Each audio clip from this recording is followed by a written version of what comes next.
Entreprise Infoservice, bonjour! Bonjour.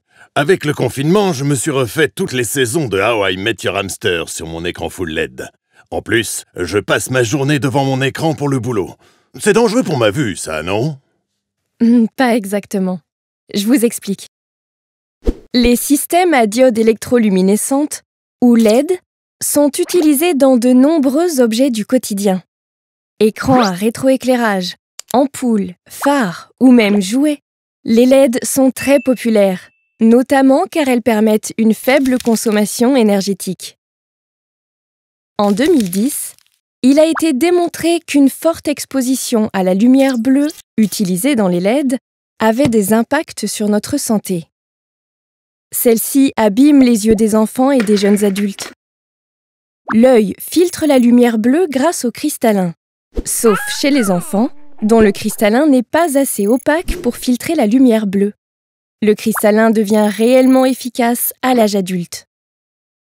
Lorsqu'un enfant regarde une source de lumière bleue, ses yeux sont donc exposés avec un cristallin immature, ce qui peut provoquer une accélération du vieillissement de l'œil et une baisse de la vue sur le long terme. La lumière bleue contrôle également les horloges biologiques des êtres humains. Actifs de jour, ils vivent au rythme de la lumière naturelle qui contient de la lumière bleue.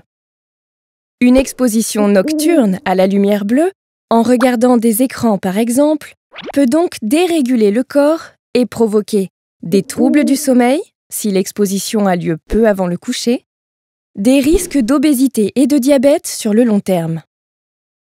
À l'inverse, une exposition en journée en hiver peut réduire le risque de dépression saisonnière. Enfin, les LED peuvent présenter des variations lumineuses. Non perceptibles à l'œil humain, celles-ci peuvent causer des maux de tête ou une fatigue visuelle. Depuis 2010, des recommandations ont été formulées pour minimiser l'impact de la lumière bleue sur notre santé et nos yeux. Une norme classe les différents systèmes à LED dans des groupes de risques allant de 0, sans risque, à 3, risque très élevé.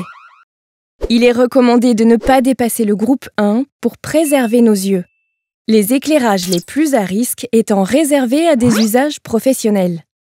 Les écrans d'ordinateur, par exemple, font partie du groupe 0. Il existe également des protections contre la lumière bleue, comme des filtres à poser sur les écrans, mais ceux-ci sont seulement utiles en cas d'exposition nocturne. Avec une exposition sociétale accrue aux écrans, le plus simple aujourd'hui est de suivre les recommandations suivantes. Limiter l'exposition des enfants face aux écrans pour ne pas abîmer leurs yeux sur le long terme et éviter l'exposition la nuit, notamment avant le coucher, pour ne pas impacter les rythmes biologiques. Ah, super. Vous voyez, j'ai une réputation à tenir, moi. Non, parce qu'après, on va me dire que j'ai des yeux de lynx. Non, mais pourquoi pas une taupe tant qu'on y est? Je suis un aigle, moi, madame. Un œil vif, un regard